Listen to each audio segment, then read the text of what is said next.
Olá, boa noite. Supremo Tribunal Federal, Superior Tribunal de Justiça e Tribunal Superior do Trabalho apresentam os balanços das atividades do primeiro semestre.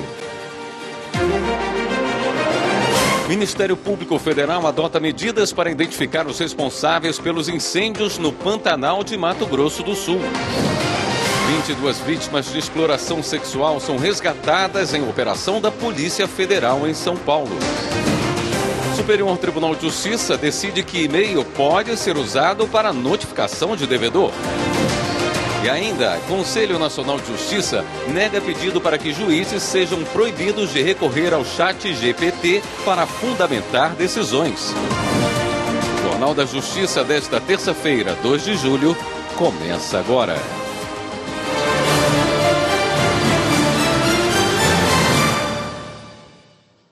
O Supremo Tribunal Federal reduziu em 10% o número de processos em tramitação e chegou ao menor acervo em 30 anos. Os dados estão no balanço de gestão do primeiro semestre de 2024, validado pelo plenário da Corte. Repórter Carolina Chaves tem os detalhes. A validação dos dados foi unânime. Na sessão de encerramento foram apresentados os dados de atuação do Supremo, os projetos e atividades para garantir a transparência do tribunal. Entre as informações, o ministro Barroso apresentou o número do acervo, que é o menor dos últimos 30 anos, com 21.610 processos em tramitação, 10% menor que o número de processos registrado em dezembro do ano passado. Nos primeiros 6 meses do ano, o Supremo recebeu 38.738 processos. Desses, 12.352 iniciaram no próprio Supremo, um aumento de 11,3% em relação ao primeiro semestre de 2023. Os demais processos são recursos, que reduziram 4,5%, mas o número de processos baixados nesse período foi 8,6% maior que o mesmo período do ano passado. No balanço, o ministro Luiz Roberto Barroso lembrou as ações no semestre para melhorar a prestação jurisdicional da Corte, como a criação de assessorias e núcleos. Entre eles, o de solução consensual de conflitos, análise de dados e estatísticas e a ouvidoria da mulher. Além disso, o uso da inteligência artificial se expandiu para outras áreas, para automatizar os processos e permitir a geração de relatórios processuais automatizados. Este ano foram implementados os principais eixos de gestão de Barroso, entre eles o de melhorar o diálogo com a sociedade, com a explicação das decisões e a adoção de uma linguagem simples. Na área ambiental, o ministro lembrou o lançamento do programa STF Mais Sustentável para acabar com o uso de garrafas de plástico no tribunal e promover o descarte correto de papel em parceria com cooperativas que reaproveitam o material usado no Supremo. Agora vamos ver o balanço semestral divulgado pelo Tribunal Superior do Trabalho. Mais de 240 mil processos foram julgados.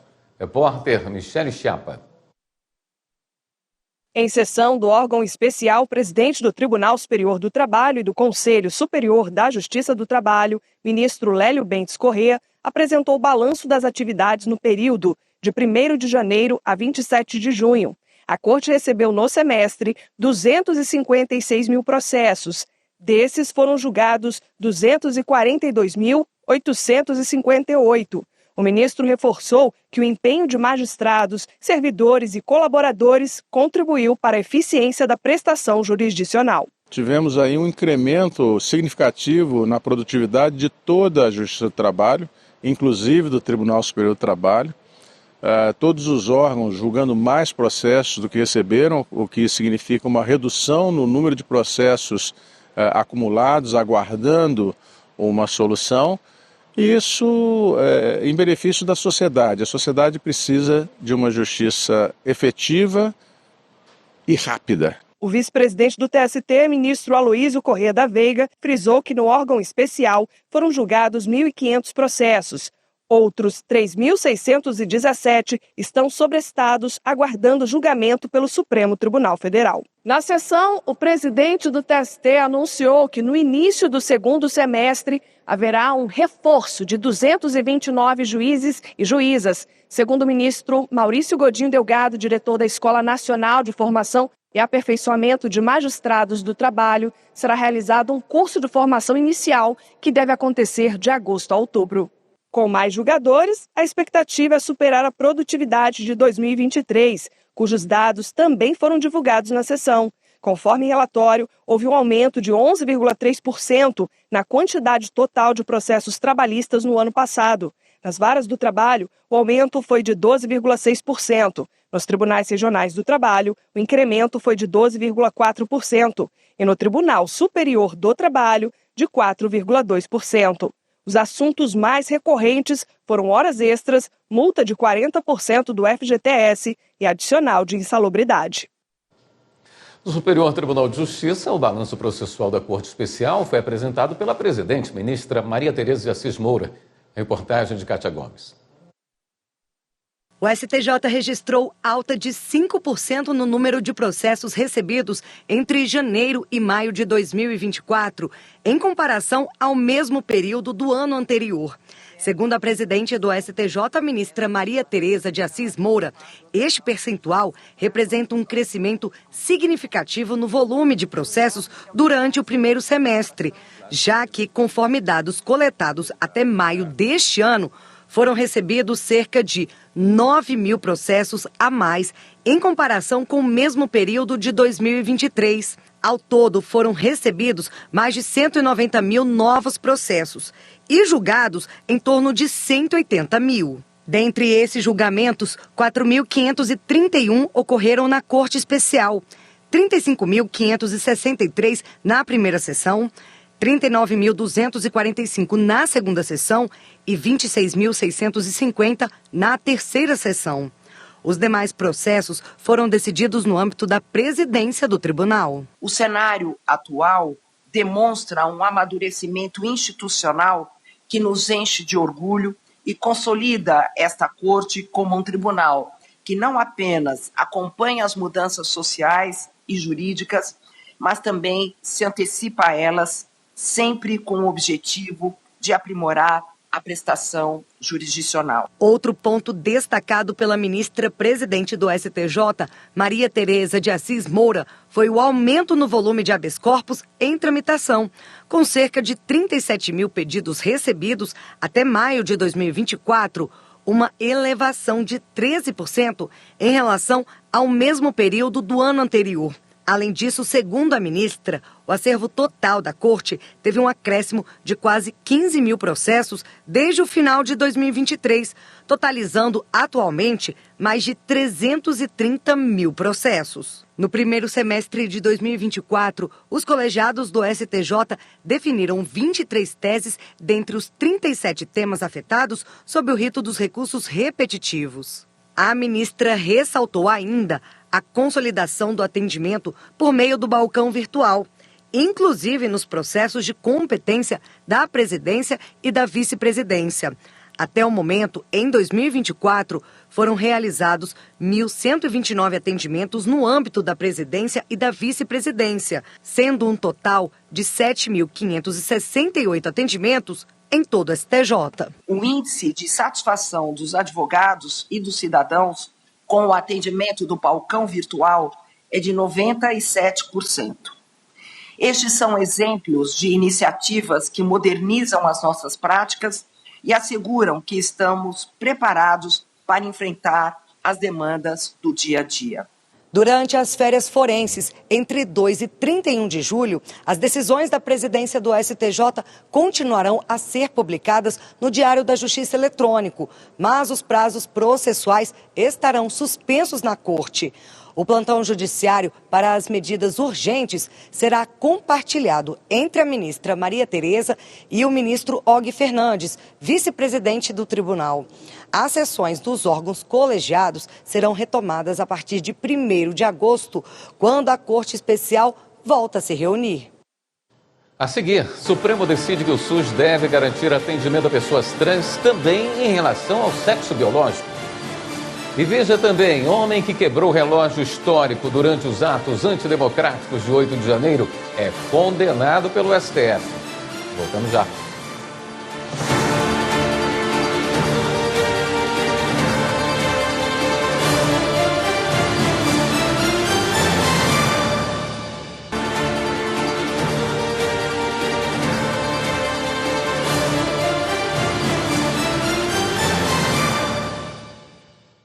Supremo Tribunal Federal condenou mais 2 pessoas envolvidas nos atos antidemocráticos de 8 de janeiro. Entre elas está o homem que quebrou no Palácio do Planalto um relógio histórico trazido ao Brasil por Dom João VI em 1808. Repórter Evelyn Araújo. Antônio Cláudio Alves Ferreira foi condenado a 17 anos de prisão.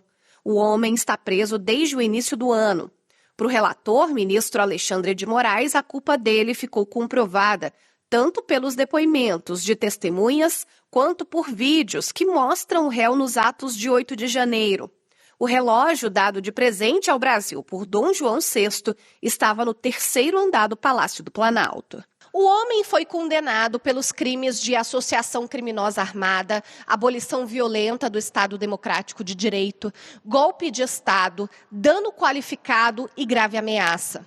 Até o momento, as acusações apresentadas pela Procuradoria-Geral da República relacionadas ao 8 de janeiro resultaram em 226 condenações. Outro condenado é Leonardo Alves Fares.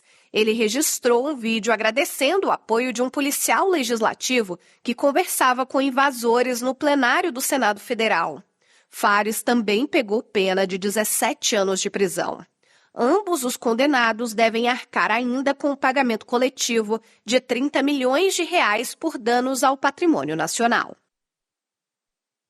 A maioria dos ministros do STF decidiu que o governo tem que tomar todas as medidas para garantir a marcação de consultas e atendimentos médicos a pessoas transexuais e travestis, independentemente da identidade de gênero. A decisão foi dada em plenário virtual, em julgamento de mérito de uma ação. Quem tem as informações é a Viviane Novaes. O Partido dos Trabalhadores questionou no Supremo atos do Ministério da Saúde em relação a pessoas transexuais e travestis. O PT alegou que o cadastro do Sistema Único de Saúde impediu o atendimento médico de acordo com as necessidades das pessoas trans. O motivo da discussão era que pessoas trans que alteraram o nome no registro civil não tinham acesso a serviços de saúde que dizem respeito ao sexo biológico. Ou seja, homem transexual, com o nome já retificado dos documentos, mas que conserva o aparelho reprodutor feminino, não conseguia consultas e tratamento com ginecologista e obstetra. A mulher transexual também tinha negado o acesso a especialidades médicas como urologia e proctologia.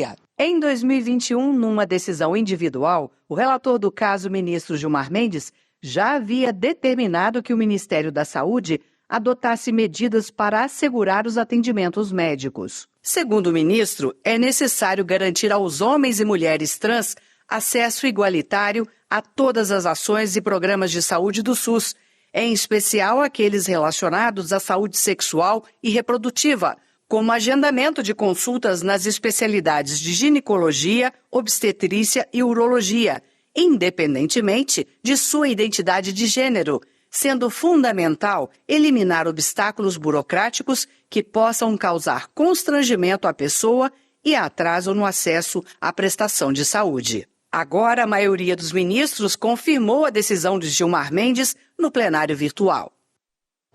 Por unanimidade, o plenário virtual do Supremo julgou inconstitucional uma lei do município de São Vicente, em São Paulo, que prevê o pagamento do chamado salário esposa, concedido todo mês para servidores da prefeitura casados ou com união estável há pelo menos 5 anos.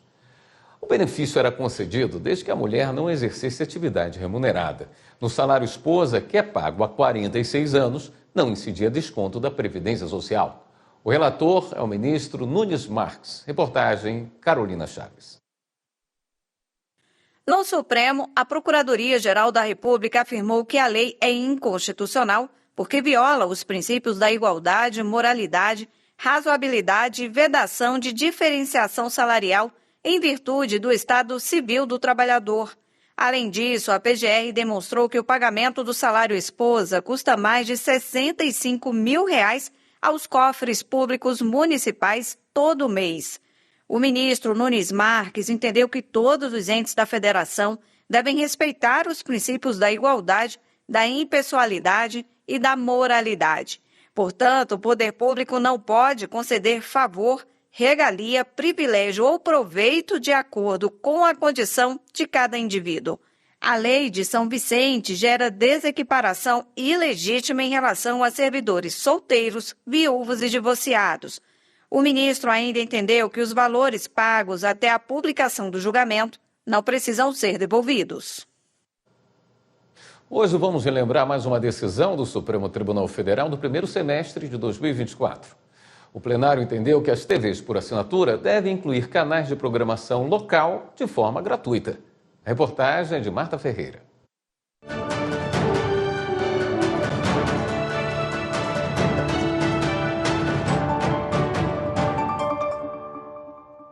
Para os ministros do Supremo, o chamado carregamento obrigatório de canais por prestadores de serviços de TV paga é constitucional, porque tem como objetivo favorecer e fomentar a difusão de conteúdo de relevância cultural e educacional, reduzindo as desigualdades sociais e regionais.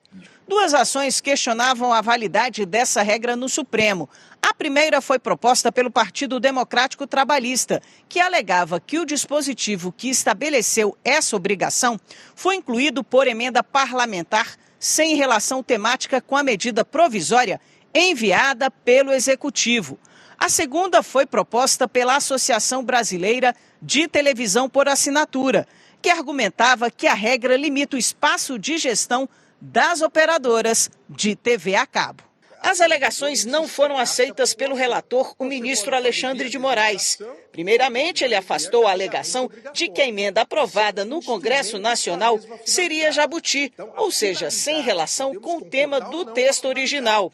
Segundo ele, a MP enviada pela Presidência da República previa desoneração fiscal às operadoras de TV paga que incluíssem gratuitamente os canais locais nos pacotes. Portanto, o objetivo era o mesmo.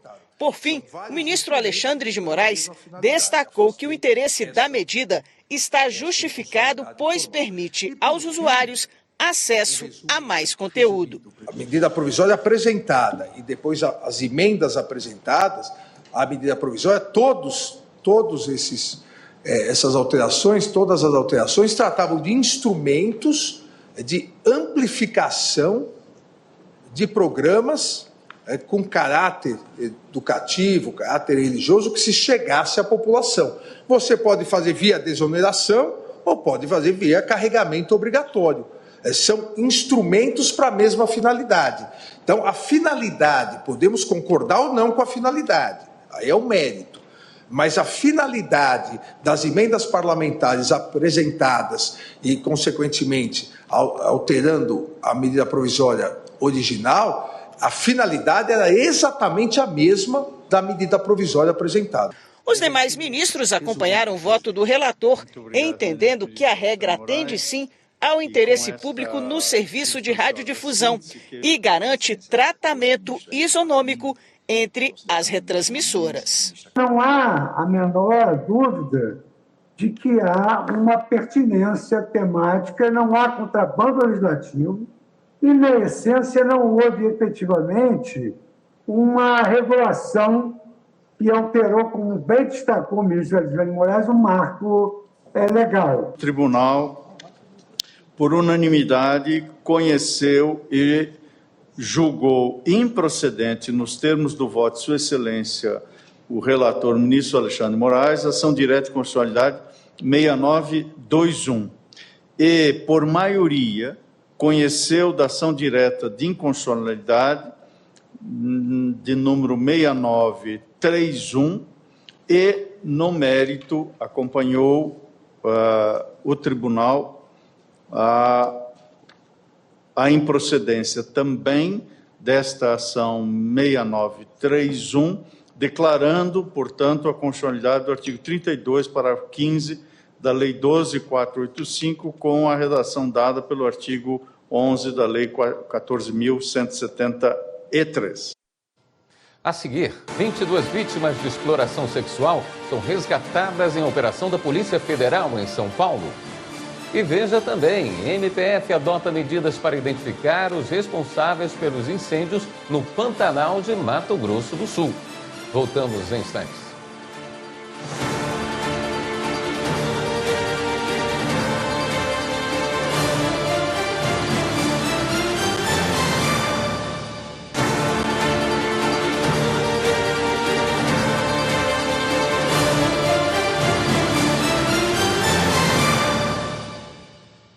Ministério Público Federal adotou uma série de medidas para identificar os responsáveis pelos incêndios no Pantanal de Mato Grosso do Sul. As áreas atingidas são de interesse da União. Repórter Márcio Fontinelli. No Mato Grosso do Sul, o Ministério Público Federal abriu um inquérito para apurar quem são os responsáveis pelos incêndios nos municípios de Corumbá e Ladário. Até agora, mais de 3 mil pontos de queimadas já destruíram 600 hectares em áreas de Pantanal. Com isso, o Estado decretou emergência ambiental. O MPF também entrou com um pedido no IBAMA para a criação de uma brigada permanente para fortalecer as ações de combate e prevenções a incêndios na região. Um homem que enterrou um cachorro vivo foi condenado pelo Tribunal de Justiça de São Paulo. Informações com Rocine Gomes. A Justiça manteve, em parte, decisão que condenou um homem por maus tratos ao cachorro depois de enterrá-lo vivo. Em primeira instância, ele foi condenado a 2 anos de prisão, sendo a pena convertida em serviços à comunidade e multa no valor de 5 salários mínimos. O homem recorreu da sentença, negando os maus tratos. Para o relator do caso, o desembargador Rui Alberto Cavalheiro, a alegação de que o réu achava que o cachorro estava morto não procede, pois o contexto deixa indúbio que o acusado realmente enterrou o cachorro, deixando ele embaixo da terra, à espera da morte, sem o tratamento que necessitava. Logo, o crime de maus tratos se configurou por tal conduta, enterrar um animal ainda vivo. Mas o relator entendeu que a multa de 5 salários mínimos não era adequada, já que ante a profissão do apelante, que é pedreiro, reduziu a prestação pecuniária para 1 salário mínimo, a ser entregue a uma ONG. Foi essa organização não governamental que prestou assistência ao cachorro após ele ser resgatado. Justiça colhe pedidos do Ministério Público Federal e condena a prisão ex-gestores e empresário por desvio de verbas de Bujaru, no Pará. Polícia Federal faz operação em 7 estados contra a organização criminosa que praticava crimes de lavagem de dinheiro, falsidade material e ideológica. E em São Paulo, o PF resgata 22 vítimas de aliciamento sexual. Vamos conferir. A Polícia Federal resgatou em São Paulo 22 vítimas e prendeu uma mulher apontada como o chefe dos aliciadores. Ela vai ficar à disposição da Justiça. De acordo com a polícia, as investigações começaram depois que o Ministério dos Povos Indígenas encaminhou à PF informações sobre a atuação do que seria uma rede de aliciamento de pessoas. Os investigados agenciavam, recrutavam e alojavam pessoas, na maioria mulheres transexuais, mediante fraudes e ameaça, com o objetivo de explorar sexualmente as vítimas. Em outra operação, a Polícia Federal atuou em 7 estados para desarticular uma organização criminosa ligada ao tráfico internacional de drogas. Foram cumpridos mandados de prisão preventiva, de busca e apreensão, além de medidas cautelares, como sequestro de bens e bloqueio de contas. As investigações revelaram uma complexa engrenagem montada pelo grupo criminoso e grande quantidade de pessoas interconectadas, inclusive um criminoso estrangeiro. Há suspeitas de que o grupo enviava cocaína para as Américas do Sul e Central e para cartéis mexicanos e teria movimentado mais de 5 bilhões de reais em pouco mais de 5 anos. A Justiça Federal condenou à prisão a ex-prefeita de Bujaru, no Pará, Maria Antônia da Silva Costa, 3 ex-secretários municipais de saúde e um empresário por desvios de recursos públicos. O dinheiro deveria ter sido destinado à compra de medicamentos. Os desvios foram de quase R$400 mil entre 2009 e 2010. A ex-prefeita e os ex-secretários foram condenados a penas que variam de 4 a 8 anos de prisão e multa. As investigações demonstraram, entre outras irregularidades, a prática de sobrepreço e superfaturamento, pagamento por medicamentos não fornecidos, adulterações em notas fiscais, falsificações de assinaturas em recibos e até simulação de licitações. O Tribunal de Justiça de Rondônia atendeu comunidades ribeirinhas de Porto Velho durante a operação Justiça Rápida Itinerante. O objetivo foi facilitar o acesso à justiça para quem mais precisa, como mostra a repórter Ana Késia Gomes. 12 dias, 8 comunidades ribeirinhas atendidas. Mais uma edição da Justiça Rápida Itinerante aconteceu para solucionar demandas daqueles que moram longe dos grandes centros urbanos. Nesse cenário, os caminhos para a garantia de direitos passam por rios, pontes e escadas sobre barrancos. Geografia que dificulta a locomoção de Dona Ana. Com deficiência visual de um dos olhos, ela procurou a justiça para pedir remédios e resolver parte da documentação, mas ela não conseguiu chegar até o barco. Então o atendimento aconteceu no topo do barranco. Tá aqui o remédio da senhora. Tá certo? Vim atrás de consulta de remédio, porque eu sinto dor. Sinto dor nos braços, nas pernas, na cabeça. Ah, Deus o livre, tem que para me descer, me leva para lá, me leva para cá. Então vindo o barco aqui facilita, né? Uma operação cheia de emoções, como a história de Aline. Aos 28 anos, ela foi registrada pelo pai e pediu a bênção pela primeira vez. O abraço entre pai e filha aconteceu dentro do barco da Justiça. E agora, como é que vai ficar o seu nome? Ali, Família de Souza Borges. A viagem começou no distrito de Calama e finalizou em São Carlos. A bordo do barco, quase 40 servidores do Tribunal de Justiça de Rondônia e de instituições parceiras percorreram o Rio Madeira levando serviços de cidadania e dignidade. Quando o barco da Justiça se aproxima, a gente vê no rosto das pessoas, a felicidade, o agradecimento de poder estar mais próximo do juiz, que sai dos seus gabinetes e se aproxima da população, trazendo uma linguagem simples, popular, onde o Poder Judiciário mostra para essa pessoa que ele está presente em qualquer momento da sua vida. Esse contato próximo de nós nos deslocarmos dos nossos gabinetes, estarmos aqui junto com essas pessoas, nas comunidades delas, ouvindo e instruindo também, educando em direitos, mostrando quais são os direitos que elas têm, o que elas podem solicitar, no que o Poder Judiciário pode ajudar elas no pleno exercício da sua cidadania. Cada viagem dessa a gente vê que a gente consegue melhorar um pouco mais a vida dessas pessoas. É fazendo a cidadania acontecer, ao vivo e a cores aqui, trazendo esse serviço do Poder Judiciário. Aqui temos vários serviços, inclusive casamento, fazendo certidão de nascimento, segunda via de documentos, além dos serviços normais que o Tribunal de Justiça presta às comunidades. O programa Nosso Judiciário de Mato Grosso recebeu no primeiro semestre dezenas de estudantes do curso de Direito. A repórter Laura Meirelles acompanhou a visita de 2 faculdades que participaram do programa e tiveram a oportunidade de conhecer a sede do Tribunal de Justiça do Estado. Os olhares e ouvidos atentos demonstram interesse por aquilo que é novo.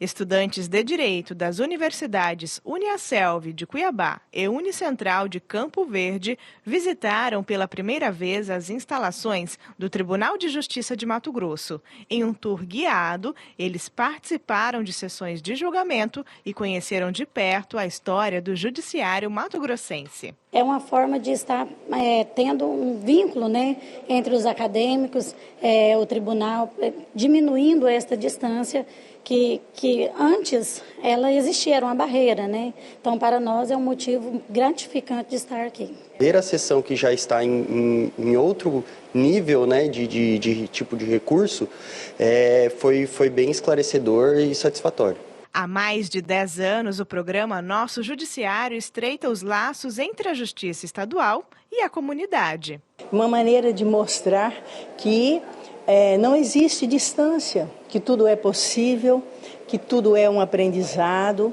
e que acreditar em si e acreditar no seu futuro e ir pavimentando o seu caminho assim, estudando e buscando conhecer a profissão que vão eleger. Essa diferença que nós queremos quebrar com essa visita e plantar na mente de cada um deles aí aquele despertar pelos estudos, pelas carreiras jurídicas, em especial aqui no caso da magistratura, né?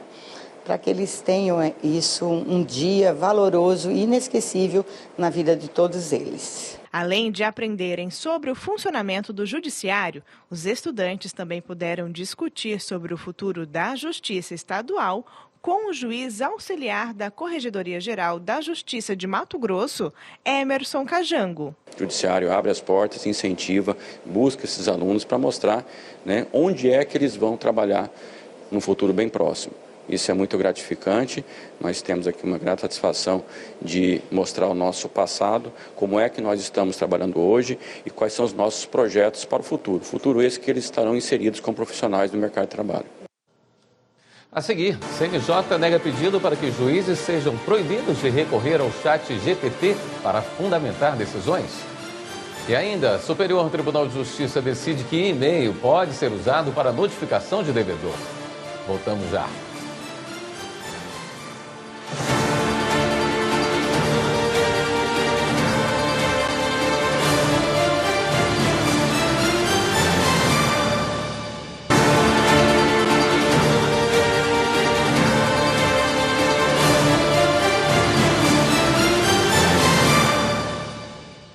O Conselho Nacional de Justiça negou o pedido para proibir juízes de usar a tecnologia do ChatGPT para fundamentar decisões.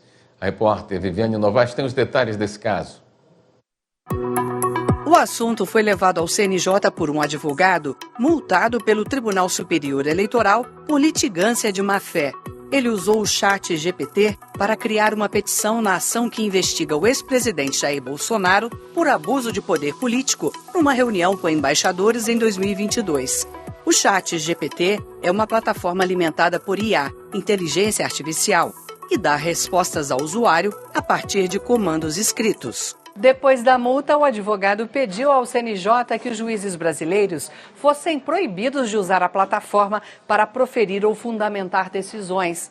Ele alegou que a ferramenta é sedutora, mas oferece respostas inconsistentes e muitas vezes incompletas e incorretas. O conselheiro João Paulo Schucker, relator do caso, negou o pedido de liminar, afirmando que não havia até então indícios de que o ChatGPT fosse usado no Poder Judiciário. E agora, o colegiado do CNJ julgou o pedido do advogado improcedente. Segundo a decisão, apesar da automatização proporcionada pelas tecnologias, a supervisão humana permanece fundamental em todas as etapas do processo judicial. Os juízes e profissionais do direito devem manter a prerrogativa de revisão e controle das decisões geradas pelas ferramentas de inteligência artificial, preservando o exercício do julgamento humano e a responsabilidade ética. O uso da IA é abordado numa resolução do CNJ de 2020. No ano passado, o Conselho criou o Grupo de Trabalho sobre Inteligência Artificial no Poder Judiciário. O ministro Gilmar Mendes, do Supremo, pediu mais tempo para analisar recurso em que se discute se o pagamento de honorários advocatícios pode ter preferência em relação ao crédito tributário. O julgamento de repercussão geral começou a ser analisado em plenário virtual. No caso concreto, um escritório de advocacia entrou com recurso no Supremo para garantir a reserva de honorários contratuais relativos a uma penhora feita em favor da Fazenda Pública. O pedido foi negado em primeira instância e no Tribunal Regional Federal da 4ª Região. O argumento foi que o trecho do Código de Processo Civil que prevê essa opção é inconstitucional. No STF, o tema teve repercussão geral reconhecida. O relator, ministro Dias Toffoli, apresentou o voto no plenário virtual pela validade da norma. Já o ministro Gilmar Mendes pediu mais tempo para analisar os argumentos do processo. Ainda não há data para a retomada do julgamento. O Tribunal Regional Federal da 1ª Região entendeu que fotografias podem ser usadas para candidato comprovar o direito de concorrer à vaga destinada a cotas para pretos e pardos. Quem explica é o repórter William Nascimento. O TRF1 confirmou a sentença que garantiu a um candidato aprovado no concurso da Polícia Rodoviária Federal o direito de prosseguir no processo seletivo. Apesar de ter sido aprovado em todas as etapas, o homem foi eliminado pela Comissão de Heteroidentificação da banca responsável, no caso Sebrasp. A comissão concluiu que o candidato não possuía as características fenotípicas de pessoas negras ou pardas, mas o magistrado que julgou a ação na primeira instância entendeu que as fotografias apresentadas encontradas retratam um homem pardo, de cor morena, cabelos pretos e traços fisionômicos negroides. Entendimento confirmado no TRF1 pelo desembargador federal Rafael Paulo Soares Pinto. Para o relator, as características e aspectos fenotípicos de pardo são evidentes, de acordo com o conceito de negro utilizado pelo IBGE, que inclui pretos e pardos. Segundo o magistrado, não restam dúvidas quanto ao candidato ser da cor parda, fazendo jus a participar do certame nas vagas destinadas para os candidatos negros em obediência à Lei 12.990 de 2014. O Superior Tribunal de Justiça decidiu que e-mail pode ser usado para notificação de devedor. Para a quarta turma, esse meio de comunicação cumpre a exigência legal do devedor ser notificado extrajudicialmente em caso de ajuizamento de busca e apreensão de bem financiado. Os detalhes na reportagem de Samanta Peçanha. No caso julgado, o banco ajuizou a ação de busca e apreensão de automóvel contra o devedor, pois este deixou de pagar as parcelas do financiamento. O juízo de primeiro grau julgou o processo extinto sem resolução do mérito, considerando que a notificação não foi realizada da forma prevista na legislação. O Tribunal de Justiça do Rio Grande do Sul negou provimento à apelação por entender que a notificação feita por e-mail não está em consonância com o disposto na lei sobre alienação fiduciária e afirmou que não era possível ter certeza quanto ao recebimento da mensagem. No STJ, por unanimidade, a quarta turma negou o provimento ao recurso especial.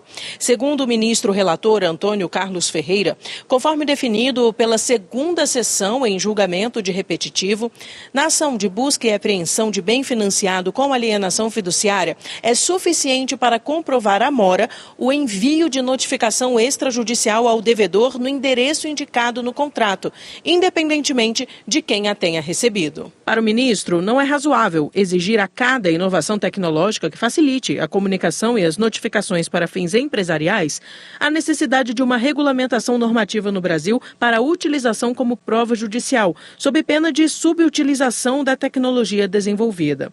No entanto, sem a comprovação do recebimento da correspondência eletrônica, deve ser mantida a sentença que extinguiu o processo sem resolução do mérito. Um mutirão do Tribunal de Justiça do Rio Grande do Sul, em uma colônia de Pelotas, oferece de forma gratuita consultas médicas, assistência jurídica e também emissão de segunda via de documentos como identidade e certidão de nascimento. É o projeto Recomeçar é Preciso. O repórter Mauro Bercoise explica essa iniciativa. No sul do estado, na cidade de Pelotas, muitos foram para abrigos e agora é um momento de recomeço para muitas famílias. Moradores da colônia Z3 ainda enfrentam áreas alagadas. Desde o momento das cheias, quando nós tivemos aqui cerca de 1.000 pessoas em abrigos, nós percorremos os abrigos com o projeto Recomeçar é Preciso, elaborando segunda via de certidões de nascimento, de casamento, com o diferencial que aqui em Pelotas nós fizemos um grande mutirão do sistema de justiça, não apenas esses serviços de documentação, mas nós convidamos outras instituições do sistema de justiça e visitamos todos os abrigos de Pelotas. O acesso à comunidade de pescadores ainda está bastante difícil com os problemas na estrada. Muitos não conseguem chegar na cidade.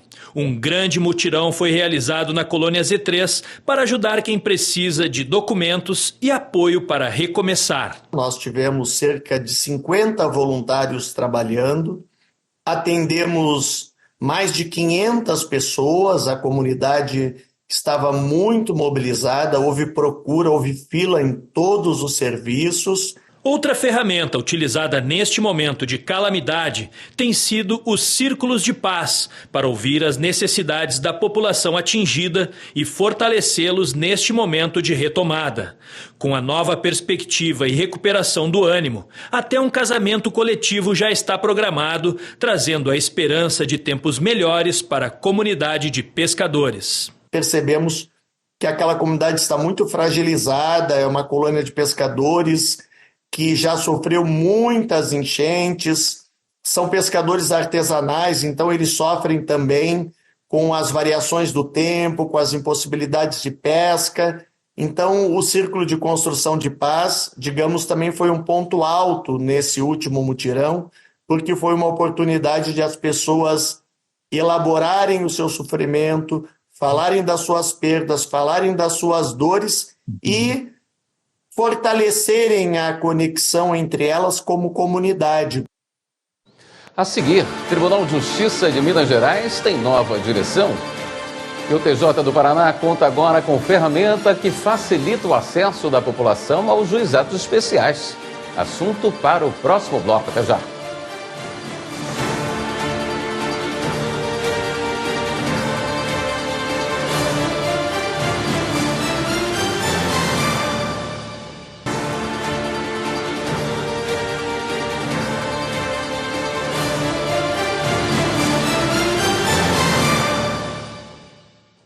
O Tribunal de Justiça do Paraná conta agora com uma ferramenta que vai permitir um acesso mais prático da população aos juizados especiais. Quem traz os detalhes é Adriano Ribeiro. Um formulário virtual simples e que permite à população entrar com uma ação nos juizados especiais sem sair de casa. O TJPR lançou na última semana a ferramenta adaptada a uma linguagem acessível e que pode ser acessada pelo próprio site do tribunal. O objetivo é facilitar o acesso e ajudar na resolução mais eficiente das ações peticionadas nos juizados.